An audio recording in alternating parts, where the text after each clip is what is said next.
লাচিতৰ দেশত আজি লাগিলে কলংক নেতা হল পেটুৱা কৃষক উলংগ 2 বছৰতে হ'ব দেশ ধ্বংস নাথাকিব বুলিবলৈ অসমীয়া বংশ যতে চাও দেখো মাথো হাহাকাৰ বিজি আছে সকলো কোনে কোনে কাৰ সকলোৰে বাবে যদি এক অধিকাৰ তো ৰেপ সংগীতৰ এটা অন্যতম এলিমেণ্ট হৈছে সাইফাৰ যেটো আমি একেলগে মিলি কিনে কৰা যায় মানুহতকে বেছি হাপ আৰু ভেকলি বাৰিত লাছিল হাক এতিয়া নাই থাল ঠেংলি সেইকেইদিনত বা এটা সপ্তাহত বা এটা মাহত আমি কোনখিনি বস্তু লিখিলোঁ নতুন কিবা কাম কৰিলোঁ নেকি সেইখিনি বস্তু এটা শুনালোঁ এটাৰ ভাল বেয়াখিনি মতামতখিনি জনালোঁ এইটোৱে আচলতে সাইফাৰ নমস্কাৰ এনকেটিভিৰ বিশেষ অনুষ্ঠানলৈ মই ডিম্পী আপোনালোক আটাইকে স্বাগতম জনাইছোঁ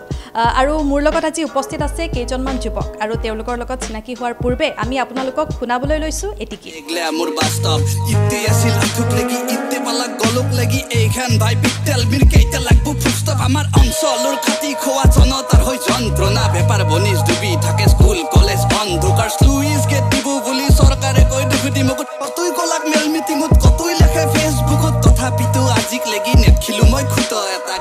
আৰু গীতটি শুনি বা গীতটি চাই আপোনালোকে নিশ্চয় অনুমান কৰিব পাৰিছে যে মোৰ লগত আজি কোন উপস্থিত আছে আৰু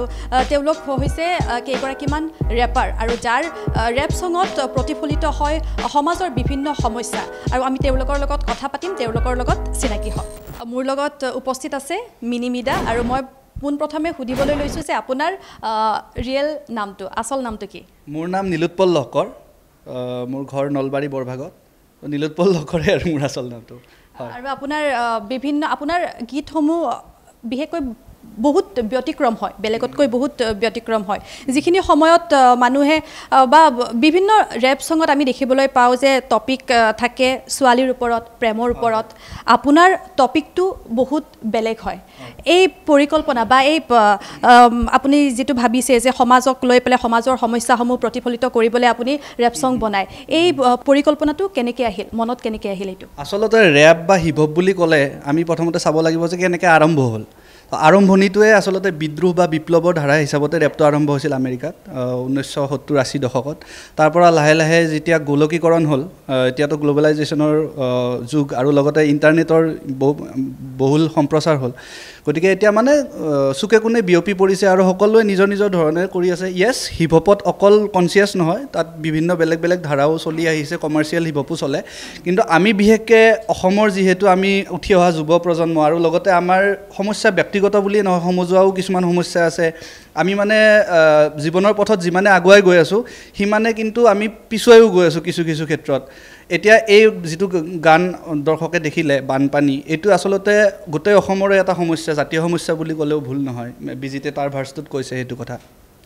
তো ইয়াক লৈ মানে আমাৰ ক'বলগীয়া কথা বহুত আছে আৰু মই অকল ৰেপাৰ বুলি নহয় মই নিজকে এজন সচেতন নাগৰিক হিচাপেও ভাবোঁ যে মোৰ মাধ্যমটো কি মোৰ মাধ্যমটো হৈছে ৰেপ বা সংগীত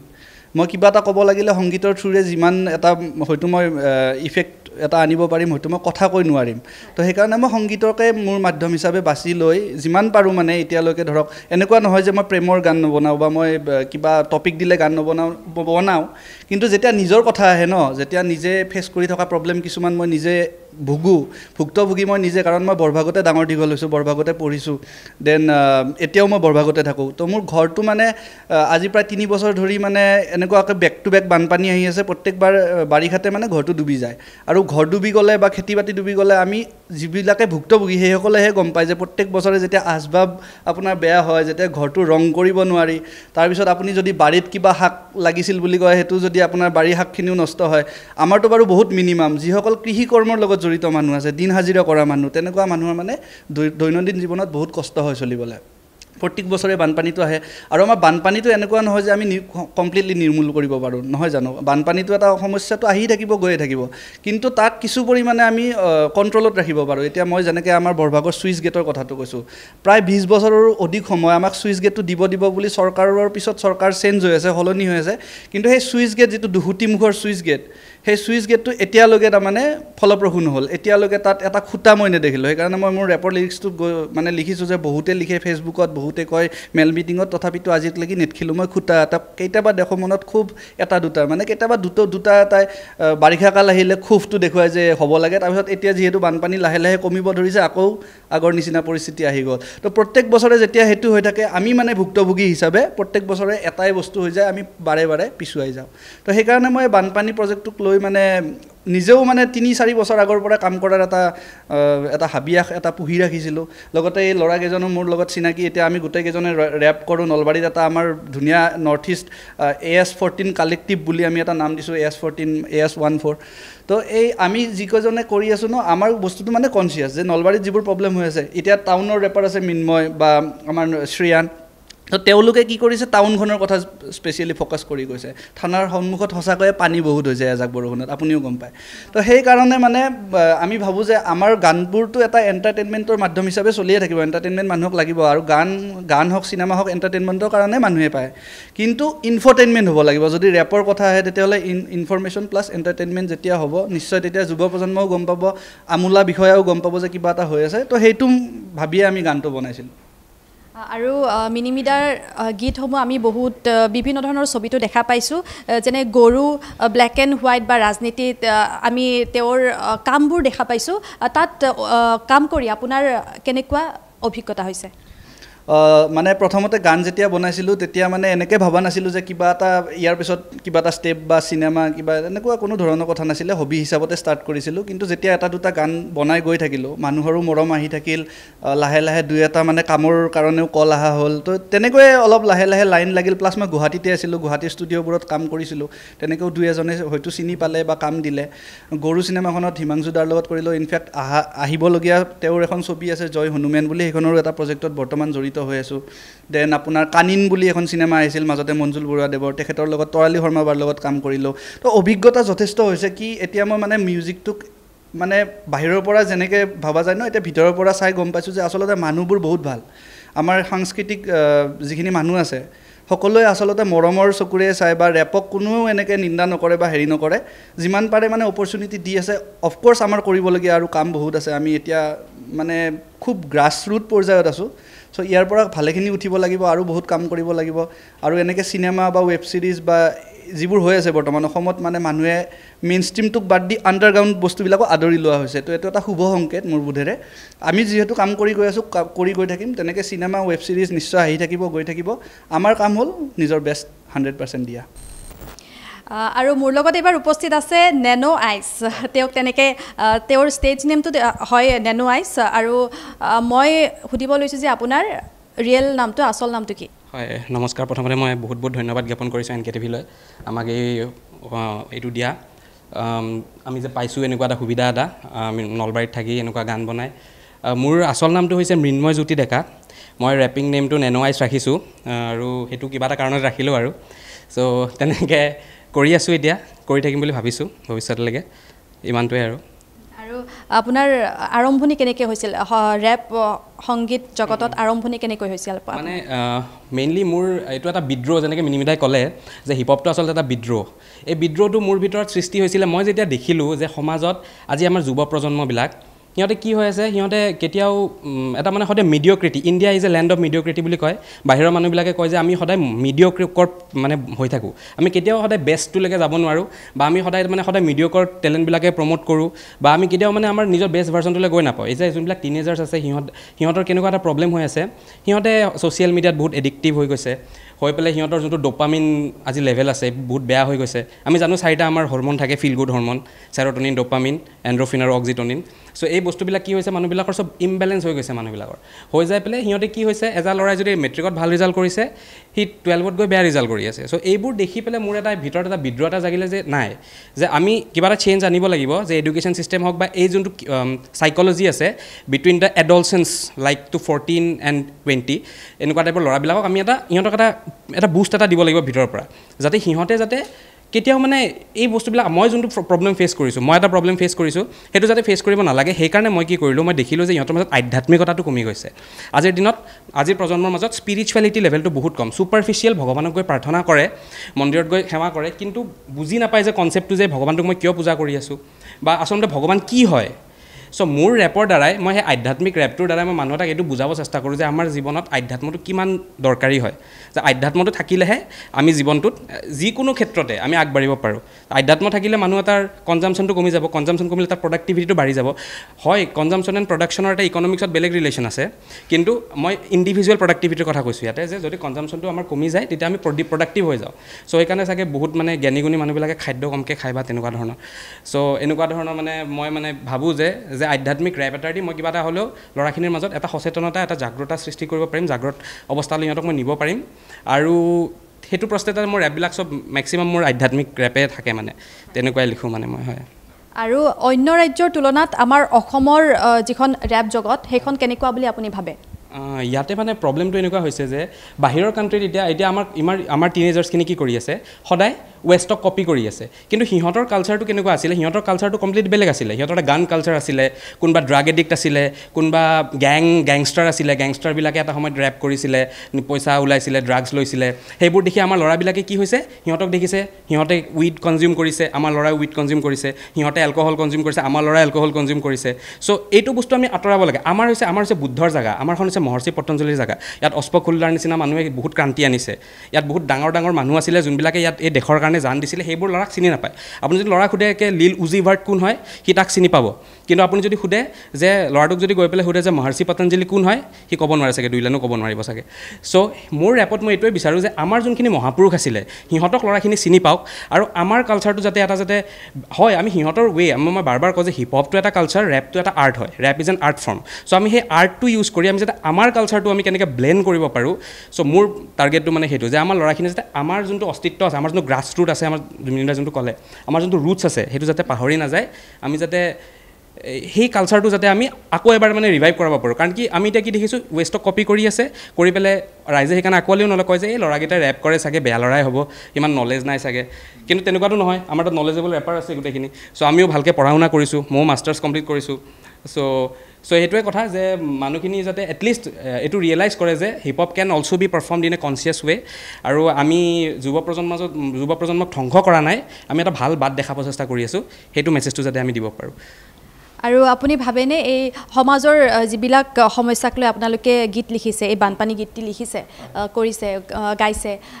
তাৰ পিছত এই বানপানীৰ গীতটিৰ পিছত সমাজখন অকণমান শুধৰণি হ'ব বুলি বা কিবা এটা প্ৰতিক্ৰিয়া পাব বুলি ভাবিছেনে? পাব। আমি অহোপুৰুষাৰ্থ প্ৰচেষ্টা চলাই যাব লাগিব ইয়াতে, কাৰণ কি সমাজখনটো এদিনত সলনি নহয়। বুদ্ধৰ দিনৰ পৰা চেষ্টা কৰি আছে, আজিলৈকেতো সমাজখন সলনি নহ'লে। আমি সেই চাইকেলটো আমি ৰিপিট কৰি থাকিব লাগিব, আমি বাৰ বাৰ মেছেজটো দি থাকিব লাগিব, কাৰণ কি মানুহবিলাক আনকনচিয়াছে হয়। চ' মানুহবিলাকক আমি বাৰ বাৰ গৈ পেলাই কাণত কৈ থাকিব লাগিব যে এইটো কাম, যেনেকৈ আমাৰ সৰু থাকোঁতে মা দেউতাই কৈছিলে যে এইটো কাম নকৰিবি বাবা, 10 বাৰ কৰাৰ পিছত আকৌ কৰোঁ সেইটো কাম। চ' সমাজখনো তেনেকুৱাই হয়। চ' সমাজখনকো আমি বাৰ বাৰ এইটো সকীয়াই দি থাকিব লাগিব যে নাই, এইটো বস্তু নহয়, এনেকৈ কৰিব নালাগে। আৰু হয়, বানপানীৰ সমস্যাটো যদি ব্ৰিটিছ গভৰ্ণমেণ্টে এটা টাইমত থেমছ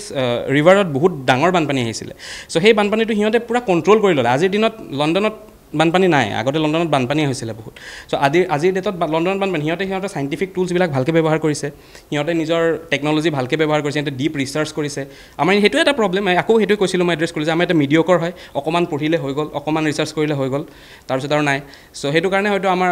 তাৰ লগতে আমাৰ বহুত দালাল চক্ৰ এইবোৰে সোমাই পেলাই আমাৰ পইচাটোতো খাই দিয়ে, তেনেকৈও কামবোৰ নহয়। চ' ইয়াত অভাৰঅল বহুত মাল্টিপল ফেক্টৰ্ছ আছে। চেষ্টা চলাই যাব লাগিব, জানো কি হয়, কিন্তু আমাৰ প্ৰচেষ্টা চলি থাকিব সদায়, আৰু আমাৰ ফালৰ পৰা প্ৰচেষ্টা কৰি থাকিম। আৰু মোৰ লগত এইবাৰ উপস্থিত আছে লৰ্ড। মই তেওঁৰ পৰা জানিব বিচাৰিম যে তেওঁৰ আচল নামটো কি? নমস্কাৰ, আজি সুবিধাটো দিয়াৰ বাবে ধন্যবাদ। আমাৰ চিনাকি অকণমান আগৰে হয়, কিন্তু আজি বেলেগ মাধ্যমত অকণমান বেলেগকৈ লগ পালোঁ, কথা পাতিলোঁ, ৰেপৰ আড্ডা বুলিয়ে ক'ব লাগিব। তো তাৰে কাৰণে আৰু এবাৰ ধন্যবাদ। মোৰ নামটো হৈছে বিজিত শৰ্মা, মই নলবাৰী অময়াপুৰৰ পৰা আচলতে আহোঁ, বিলং কৰোঁ। তো এইখিনিয়ে আৰু। মই বিজিতক তুমি বুলিয়ে মাতিছোঁ, কাৰণ মই তেওঁক আগৰ পৰাই চিনি পাওঁ। আৰু মই বিজিতক সুধিবলৈ খুজিছোঁ যে কেতিয়াৰ পৰা ষ্টাৰ্ট কৰিছিলা ৰেপ ছং? মানে এতিয়া মিনিমিডাহঁতে যিহেতু ক'লে, তেওঁলোকে আৰম্ভ কৰাৰ সময়ত মানে আমাৰ চাবলৈ বা এনেকুৱা শিকিবলৈ কাৰ পৰা চাওঁ বুলি, অসমীয়া ৰেপ কাৰ পৰা অধ্যয়ন কৰি কেনেকৈ চাওঁ, ষ্টাডি মেটেৰিয়েলছ বহুত কম আছিলে। কিন্তু মই যেতিয়া ষ্টাৰ্ট কৰিলোঁ, ইতিমধ্যে এটা অকণমান ধাৰা এটা আৰম্ভ হৈছিলে অলৰেডি। আমাৰ গুৱাহাটীত বা অভাৰঅল এটা ভাল চিন চলি আছিলে তো আমাৰ কাৰণে চাবলৈ মানুহ আছিলে অভাৰঅল ইণ্ডিয়ান চিনত হওক বা অসমৰ চিনতো কিছু কিছু আৰম্ভণি হৈ গৈছিল তেতিয়ালৈকে তো তাৰপিছত 2018 চনমানৰ পৰা প্ৰথমতে কি হয় যে একো মোটিভ নাথাকে যে এই বস্তুটো শুনিলোঁ আচলতে ৰেপটো শুনি শুনি এটা টাইমত এনেকুৱা লাগিলে যে মোৰোচোন ভিতৰত ক'বলগীয়া কিছুমান আছে মই বিজিত শৰ্মা হৈ যিখিনি কথা ক'ব নোৱাৰোঁ মই চাগে লৰ্ড হৈ বুলি নহয় আচলতে মই এটা বেলেগ ৰূপত চাগে ক'ব পাৰিম বুলি ভাবি মই আৰম্ভ কৰিছিলোঁ প্ৰথম তাৰপিছত কথাবিলাক কেনেকুৱা মানে টু দ্য পইণ্ট এনেকুৱা টপিক বা এইটো বিষয়ত কম কেনেকৈ কম সেই হিচাপত নাছিলে ক'বলগীয়া কিছুমান কথা আছিলে এটা ইউটিউবত গ'লোঁ ফ্ৰী বিটছ বিচাৰিছিলোঁ তেতিয়া ফ্ৰী বিটছবিলাক বিচাৰিলোঁ যেনেকৈ লিখিব অকণমান আচ্ছা ইয়াত এইটো কথা ক'লে ভাল লাগিব চাগে এইটো অকণমান ফাংকি টাইপ বিট হয় এইটো এনেকৈ অকণমান কথা ক'ব পাৰি সেনেকৈ ষ্টাৰ্ট কৰিলোঁ তাৰপিছত সময়ৰ লগে লগে মানুহৰ ৰিয়েলাইজেশ্যনো আহে নতুন নতুন চিন্তা আহে তো তাৰপিছত ভাবিলোঁ আচলতে ৰেপটো যিহেতু এটা বিদ্ৰোহৰ মাধ্যম হয় যে আমাৰ মনত যিকোনো বিদ্ৰোহ আছে বা কিবা ক'বলগীয়া আছে এইটো আমি ৰেপৰ জৰিয়তে যিহেতু ক'ব পাৰোঁ বা যিটো আমাৰ আজি S14 কালেক্টিভ বুলি আমি ইয়াত আহিছোঁ মানে আমাৰ ধাৰণাবিলাক এটা মেটচ কৰিলে তো যে আমি এনেকুৱা এটা কাম কৰিব পাৰোঁ নেকি সমাজৰ ভালখিনিতো ভালে চলি আছে বাৰু তাক আমি এপ্ৰিচিয়েট কৰাটো সদায় উচিত কিন্তু যিখিনি বেয়া বা হ'ব নলগীয়া হৈ আছে সেইখিনি বস্তু আমি উঠাই আনিব পাৰোঁ নেকি মানুহৰ কাষলৈ আৰু ভালকৈ লৈ যাব পাৰোঁ নেকি ৰেপ সংগীতৰ জৰিয়তে তো সেনেকুৱা সৃষ্টিতে আজি বৰ্তমান আমি একেলগে বহি আছোঁ ইয়াতে S14 কালেক্টিভ হিচাপে আৰু বানপানী যিটো গীত সেইটো এটা মানে সেইটো গীতত সমাজৰ সমস্যাসমূহ ধুনীয়াকৈ প্ৰতিফলিত হৈছে এই যিটো ধাৰণা সেইটো মনত কেনেকৈ আহিল যে এনেকুৱা এটা গান লিখিম য'ত মানে আমাৰ যিখিনি সমস্যা সেইখিনি ধুনীয়াকৈ প্ৰতিফলিত হ'ব গানটোত মানে ফাৰ্ষ্ট অফ অল ক'ব গ'লে প্ৰজেক্টটো মিনিমিটাৰে আছিলে তো আমাৰ ইমান ডাঙৰকৈ বা এনেকুৱা ইউটিউবৰ মাধ্যমত আমি ভবা নাছিলোঁ যে নলবাৰীতো এতিয়া গমেই পায় আমাৰ কৃত্ৰিম বানপানীয়ে হওক বা বৰভাগ চামতা অঞ্চলৰ মোকালমোৱা অঞ্চলৰ সেইখিনি বানপানী হওক নৰ্মেল নদীৰ আমাৰ বানপানীটো হওক বা কৃত্ৰিম বানপানীটোৱে হওক বানপানীটো আমি দেখি থাকোঁ এতিয়া আমাৰ নলবাৰীৰ কাৰণে নতুন বস্তু নহয় মানে তো ঠিক তেনেকৈ মিনিমিটাই ক'লে যে এনেকুৱা কাম এটা আমি কৰা উচিত মানে আমি কৰিব পাৰোঁ প্ৰথম আমি ইনষ্টাগ্ৰাম ৰিলছৰ বা এনেকুৱা মাধ্যমত কৰিম বুলি ভাবিছিলোঁ তাৰপিছত যেতিয়া আমি মানুহখিনি মানে এটা মনত আহি যায় ন যে সঁচাকৈ আমি যদি দায়িত্বশীল হয় আমি ভালদৰে কৰোঁ কামটো কিজানি অকণমান মানুহৰ কিবা এটা চেঞ্জেছ আহে তো সেনেকুৱা হিচাপত আমাৰ কামটো আৰম্ভ হৈছিলে বা আমি নতুনকৈ দেখা পাইছোঁ সিদিনা আমাৰ নতুন বাজেট দিলে তাত কিছু ৰাজ্যই যদি বাজেট পালে ভাল ধন পালে আমি কি পালোঁ আমি আশ্বাস পালোঁ তো আশ্বাস আৰু কিমান ল'ম আশ্বাস লৈতো সদায় বহি থাকিব নোৱাৰোঁ যে তোমালোকক বানপানীৰ কাৰণে সহায় কৰিম কিন্তু কেনেকৈ কৰিব কি হিচাপত কৰিব তো ইমানখিনি কথা মানে আৰু হজম নহয় আৰু এটা টাইমত হজমৰ বাহিৰত হৈ যায়তো তো সেইখিনি বস্তু ৰেপৰ মাধ্যমত আমি ক'বলৈ চেষ্টা কৰিলোঁ আৰু বাকীখিনি এতিয়া কিমানখিনি মানুহে পাইছে ওপৰ মহলাই গৈ পাইছেনে পোৱা নাই আমাৰ সেইখিনি বস্তু আৰু মানুহে জানিব আৰু এইটোৱে কথা আৰু তুমি তোমাৰ যিখিনি পাৰ্ট গানটোৰ যিখিনি পাৰ্টত তুমি আছা সেইখিনিত তুমি এটা কথা কৈছা যে এই প্ৰতিবাদ কলমেৰে কৰা প্ৰতিবাদ এই প্ৰতিবাদ কিমান দিনলৈকে চলিব বুলি তুমি ভাবা প্ৰতিবাদটো চলি যাব মানে কথাটো হ'ল এটা উচিত সমাধান যেতিয়ালৈকে দিয়া নহয় বানপানীটো মই নিৰ্বাচনী তৌব হিচাপে ব্যৱহাৰ হোৱাটো নাভাবোঁ মানে মই নিবিচাৰোঁ পাৰ্চনেলি যে বাৰে আহক অসমত বাহিৰৰ পৰা নেতা আহক যা বান সমস্যা সমাধান কৰ দেংগে এছা নেই হোগা মতলব হাতে কামে কৰিব লাগিব মাক যেনেকৈ এইবাৰো কৈছে আশ্বাস দি দিছে কিন্তু আশ্বাসেৰেতো চব বস্তু নহয় যদি হাতে কামে যে হয় যে আমি এনেকুৱা মাধ্যমত নদীৰ খনন হওক বা মই এটা কথা কৈছোঁ বেচিন ৱাইড এপ্ৰ'চ বুলি কৈছোঁ তো এইখিনি বস্তু আমি আমাৰ ফালৰ পৰা কি আমি অধ্যয়ন কৰি পাইছোঁ যে এইটো বস্তু কৰিব পাৰি কিন্তু তাত সঁচা অৰ্থত তাৰ প্ৰতি চিন্তা কৰি তাত পৰিকল্পনাবিলাক কৰাটো দায়িত্বটো আমাৰ মানুহ আছে অলৰেডি হায়াৰ অথৰিটিজ আছে গতিকে তেওঁলোকে সেইখিনি কাম যেতিয়ালৈকে নকৰে তেতিয়ালৈকে আমাৰ প্ৰতিবাদ চলি থাকিব বেলেগ মাধ্যমত চলিব আজি বানপানী বুলি আহিছে কাইলৈ হয়তো নামটো বেলেগ হৈ কথাখিনি সেইখিনিয়ে থাকিব অকণমান অকাই পকাই অকণমান বেলেগকৈ কোৱা যাব আৰু এইখিনিয়ে আৰু তোমাৰ আগন্তুক প্ৰজেক্ট কি আহিবলগীয়া আগন্তুক প্ৰজেক্ট বুলি ক'ব গ'লে যেহেতু এতিয়া পবিত্ৰ শাওণ মাহ চলি আছে তো মই শিৱ শম্ভু বুলি এটা গান কৰি আছোঁ যিটো 4 আগষ্টত মোৰ নিজৰ চেনেলত আহিব গানটোত মানে অকণমান ব্যতিক্ৰম কৰিছোঁ কিয় মানে নৰ্মেলি আমাৰ মহাদেৱ বা শিৱ ৰিলেটেড গান বুলি ক'লে আমাৰ এটা ধাৰণা আহে যে ভাং বা সেনেকুৱা টাইপৰ বস্তু অকণমান মানে প্ৰচাৰ কৰাটো দেখা যায় সেইটো গানত মোৰ জিৰ' মেনশ্যন আছে এইবিলাক কোনো ধৰণৰ ৱাৰ্ড মেনশ্যন নাই জাষ্ট মই তাত আমাৰ শিৱ পুৰাণৰ মতে মহাদেৱৰ 19টা অৱতাৰ থকা বুলি কয় সেই 19টা অৱতাৰৰ বিষয়ে মানুহক অকণমান জ্ঞাত কৰিবলৈ চেষ্টা কৰিছোঁ তাৰ যিখিনি অকণমান অপৰিচিত মানে মানুহে নুশুনা যিবোৰ শব্দ বা অৱতাৰ আছে এই বিষয়ে এষাৰী বাক্য বা এনেকুৱা ধৰণৰ অকণমান কেৰেক্টাৰিষ্টিক্স টাইপ ক'বলৈ চেষ্টা কৰিছোঁ বাকীখিনি নৰ্মেল অৱতাৰকেইটা মেনশ্যন কৰিবলৈ চেষ্টা কৰিছোঁ এনেকৈ গানটো বনাইছোঁ আৰু আশা কৰোঁ আঁকোৱালি ল'ব মানুহে সেয়াহে আৰু এই যিবোৰ এই গীতবোৰৰ পিছত সমাজ ব্যৱস্থা কিবা সলনি হ'ব বুলি তুমি ভাবানে আচলতে মই ভাবোঁ কথাখিনি মানে কেনেকুৱা মানুহকো দুখ দিলেও নহ'ব বা দুখ দিবও লাগিব কাৰণ আমি কিছুমান বস্তু কেনেকুৱা হয় সংগীত বুলি ক'লে অকণমান মন ভাল লগাবই সংগীত নহয় সংগীতৰ বেলেগ বেলেগ তাৎপৰ্য থাকে যদি আমাৰ মনটো বেয়া লাগি আছে এটা ভাল গান শুনি দিলেও সি আমাক মনটো ভাল লগাই দিব পাৰে ঠিক তেনেকৈ আমাক চিন্তা কৰিবলৈ বাধ্য কৰিব পাৰে সংগীতেই কিন্তু গতিকে যিবিলাক আমি ক'বলৈ চেষ্টা কৰোঁ আমি কিছুমান কথা কওঁ আৰু কিছুমান প্ৰশ্নবোধক আমি জনতাক এৰি দিওঁ যাতে তেওঁলোকে নিজে ভাবে মানে ভাবি কিনে তেওঁলোকৰ নিজৰ মানে তাৰ ওপৰত যিটো মতামত আছে বা নিজে অকণমান ভাবক যে এইটো বস্তু আচ্ছা ইহঁতে এইটো কথা কৈছে এইটো কথা সঁচাকৈ তাৎপৰ্যপূৰ্ণ হয়নে নহয় তো সেইখিনি বস্তু যেতিয়া ভাবিব তেতিয়া মোৰ হিচাপত সমাজ ব্যৱস্থা নিশ্চয় সলনি হ'ব এইবাৰ মোৰ লগত আছে শ্ৰেয়ান আৰু শ্ৰেয়ানৰ আচল নামটো মোৰ নাম নয়ন সোণাল আৰু বা থেংক ইউ NKTV এনেকৈ মাতাৰ কাৰণে তাৰপিছত এনেকৈ ভবা নাছিলোঁ ৰেপ কৰি থাকি এনেকৈ আহিব পাম সিদিনাখনেও আমি মিনিমিৰাহঁতৰ লগত আৰু এটা ইণ্টাৰভিউ দি গ'লোঁ তো ভাল লাগি আছে এইকেইদিন এনেকৈ আহি মানুহবিলাকে অলপ অলপ চিনি পাইছে আৰু আপোনাৰ এই ৰেপ জগতখনত কিমান সময় হ'ল অহা ৰেপ জগতত অহা এনেকৈ মোৰ সময় বুলি নহয় বেছিদিন হোৱা নাই মই কৰা 2017-18 মানৰ পৰা মই কৰি আছোঁ আৰু ৰেপাৰ হ'ম বুলি কেতিয়াও ভবা নাছিলোঁ এনেকৈ সৰুতে মোৰ দাদা এজন আছিল এতিয়া তেখেত ভিন্দ মোৰ ধ্ৰুপদজ্যোতি দাস তেখেতৰ নাম ল'বই লাগিব তেখেতে মোবাইলত ইংলিছ গান অনা আছিল আগতে জাষ্টিন বিবাৰ কিবা কিবি 2010-11 মানত বিৰাট ফেমাছ আছিল বেবী বেবী গানটো সেনেকৈ সেইবোৰ পাই আৰু এক্সপ্ল'ৰ কৰি যেতিয়া হিপহপত সোমালোঁ M&M কিবা কিবি পালোঁ তো এনেকৈ বহুত বছৰ শুনাৰ পিছত এদিন ভাবিলোঁ কি ময়ো এনেকৈ লিখিব পাৰোঁচোন তো সেনেকৈ লিখি এতিয়া বৰ্তমান এই মিনিমিৰাহঁতৰ লগত কাম কৰিব সুযোগ এটা পাইছোঁ বৰ্তমান আৰু আপোনাক ঘৰৰ ফালৰ পৰা ছাপোৰ্ট কৰে এই ক্ষেত্ৰত ছাপোৰ্ট মানে মোৰ ঘৰত ক'ব লগা এইটোৱে এটা বেষ্ট থিং হ'ল যে মা দেউতাই যি কৰে তাক এৰি দিয়ে মোক সৰুৰ পৰাই মানে এনেকুৱা কথা নহয় যে তই ইটো নকৰিবি সিটো নকৰিবি মা পাপাই এৰি দিছে যি কৰ ইচ্ছা আৰু তোৰ সেইকাৰণে আৰু এইটো এটা কেনেকুৱা মাধ্যম এইটোত বহুত মনৰ কথা ক'ব পাৰি আৰু যিহেতু কৈছে দাদাহঁতে যে বিদ্ৰোহ এই হিপহপ মিউজিকটো তো সৰুৰ পৰা এটা বিদ্ৰোহী মন আছিল কিবা ভাল দেখা নাপালে মোৰ কৈ দিয়া স্বভাৱ এটা আছিলে সৰুৰ পৰাই তো যেতিয়া এনেকৈ পালোঁ যে মাধ্যম এটাত যে ক'ব পাৰি আৰু ক্ষোভটো ওলাব পাৰি এই সংগীত মাধ্যমটোৰ জৰিয়তে তো সেইটোৱে কৰি আছোঁ বিট বিচাৰি লিৰিক্স লিখোঁ আৰু এনেকৈ এৰি দিওঁ এতিয়ালৈকে যদিও এনেকুৱা ডাঙৰ কাম কৰা নাই এটা দুটা সৰু কাম কৰি আছোঁ আৰু আপুনি আপোনাৰ পাৰ্টটোত কৈছে যে খুলি খোৱা মানুহবোৰ এই সমস্যাৰে এটা পাৰ্ট এই খুলি খোৱা মানুহবোৰ আচলতে কোন খুলি খোৱা মানুহ বুলি ক'বলৈ গ'লে বহুত ধৰণৰ মানুহ থাকে যেতিয়া কাম এটা হ'বলৈ যায় ধৰক আমি বানপানীৰে কথা কৈছোঁ যেতিয়া নদী এটা বান্ধে তাতে বহুতখিনি মানুহতো জড়িত হৈ থাকে এটা থাকে ওপৰ পৰ্যায়ৰ পৰা পইচাখিনি দিয়ে তাৰপিছত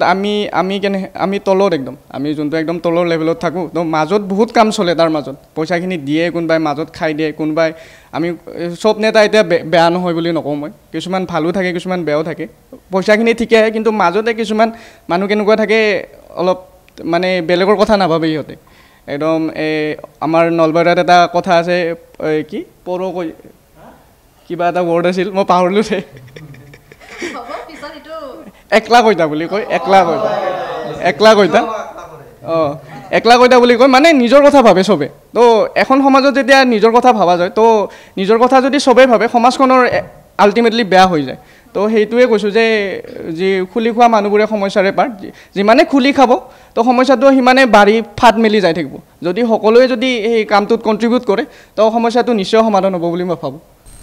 আৰু এই গানসমূহৰ পিছত সমস্যাসমূহ সমাধান হ'ব বুলি আপুনি ভাবেনে এতিয়া সমস্যাবোৰ সমাধান হ'ব সেইটোতো ভালকৈ মই গম নাপাওঁ কাৰণ বহুত আগৰ পৰাই কথাখিনি চলি আহিছে আৰু বহুতো মানে আমি দেখিয়ে থাকোঁ টিভিত বহুত মেল মিটিং হৈ থাকে কিবা কিবি হৈ থাকে বৰ্তমানলৈকে সমস্যাখিনি সমাধান হোৱা নাই কিন্তু আমি আমাৰ ফালৰ পৰা যাতে সমস্যাটো সমাধান হয় এটা প্ৰেছাৰ দিব পাৰোঁ এজ এ ইউথ আৰু মানে ইউথৰ লগত বহুত পাৱাৰ থাকে বুলি আমি জানোৱেই আৰু এইবিলাক মাধ্যম হৈছে এইবিলাক কথা কোৱাৰ মাধ্যম এটা বেষ্ট উপায় কাৰণ নিজৰ বস্তুখিনি ভালকৈ ক'ব পাৰি আৰু বেলেগ সংগীতৰ তুলনাত হিপহপটো আৰু ৰেপটো তো আমি যিমানখিনি পাৰোঁ প্ৰেছাৰ দিম বা কৈ যাম কথাখিনি সমস্যা সমাধান হোৱাটো এতিয়া কি ক'ম আৰু এইবাৰ আপুনি লিখিলে বানপানীৰ ওপৰত নেক্সট আৰু কি সমস্যাৰ ওপৰত আপুনি লিখিম বুলি ভাবিছে বা কিবা তেনেকুৱা পৰিকল্পনা আছেনে মই বৰ্তমান এতিয়া ছ'চিয়েল মিডিয়া এডিকশ্যনৰ ওপৰত এটা গান লিখি আছোঁ মিনিমিটাকো অলপমান সৰু ভাৰ্চ এটা পঠাইছিলোঁ সেইটো কমপ্লিট হোৱা নাই সেইটোৰ ওপৰত কৰিম কাৰণ ছ'চিয়েল মিডিয়াটো মই নিজে ভুক্তভোগী মই ৰাতি বহুত দেৰিলৈকে মোবাইল টিপোঁ পুৱা দেৰিকৈ উঠোঁ মায়ে গালি দিয়ে মোক সদায় তো সেইটো কিছুমান কথাত মানে কেতিয়াবা টিপি থাকিলে হঠাৎ লাগে মাথাত কি মই কি কৰি আছোঁ এইটো বস্তুটো মোবাইলটো যেতিয়া চাই থাকিম স্ক্ৰল কৰি থাকিম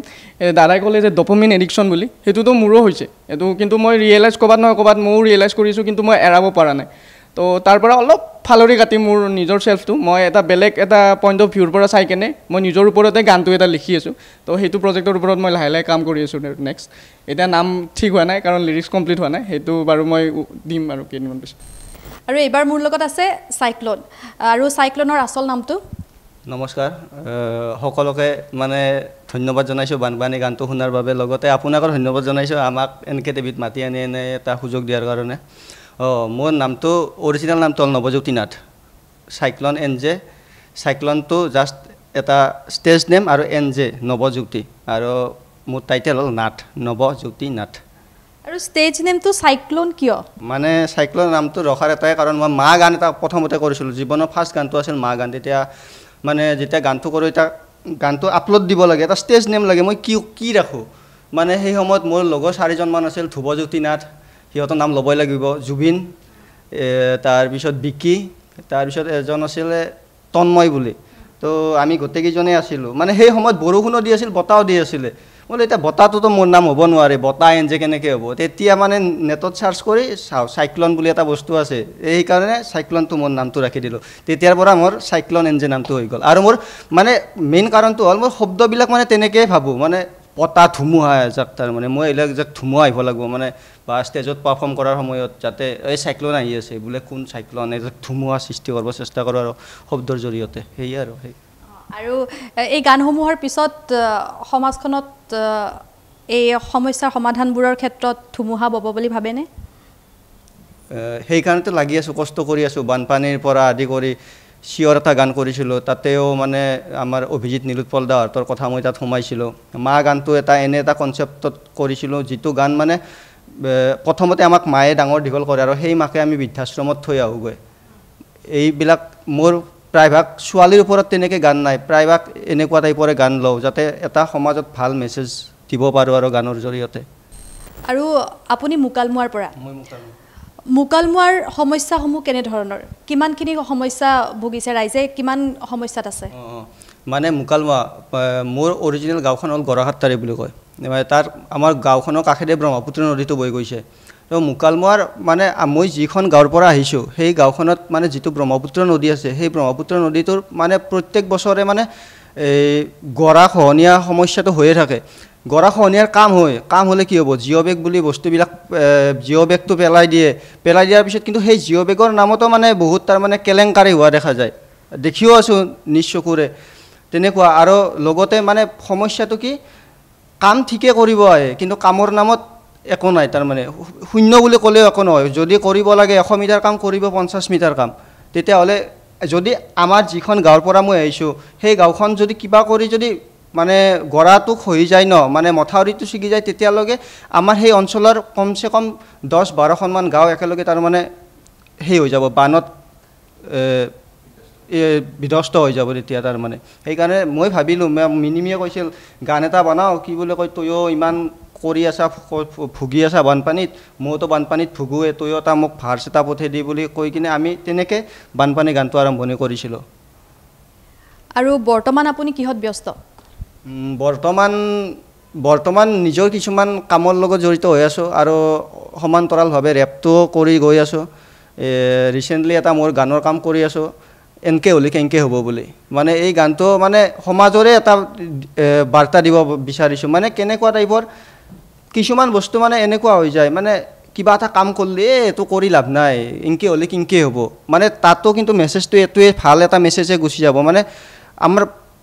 যিবিলাক আমি কষ্টত কৰি থাকোঁ কামবিলাক কিন্তু সহজতে নেপাওঁ কৰিবৰ কাৰণে বা বহুত লাগিহে থাকিব লগা হৈ যায় মানে তেনেকুৱা এটা সিহঁক লৈয়ে মই গানটো আৰম্ভণি কৰিছিলোঁ লগতে মা বুলি এটা গান আহি আছে আৰু নায়িকাৰো দৰকাৰ বুলিও এটা গানৰ কাম কৰি আছোঁ এনেকৈ জড়িত হৈ আছোঁ আৰু আৰু ৰেপ সংগীত জগতখন অন্য ৰাজ্যৰ তুলনাত কিয় আমাৰ অসমত ইমান পিছপৰা বুলি আপুনি ভাবে? মানে মেইন কথাটো হ'ল বেলেগ ৰাজ্যৰ তুলনাত অসমত মানে পিছপৰা মেইন কাৰণটো এটাই, আমাৰ যিকে অসমীয়া মানুহ বুলি ক'লি আমি ৰুটি খাই থাকিব নোৱাৰোঁ, ভাতটো খাবই লাগিব।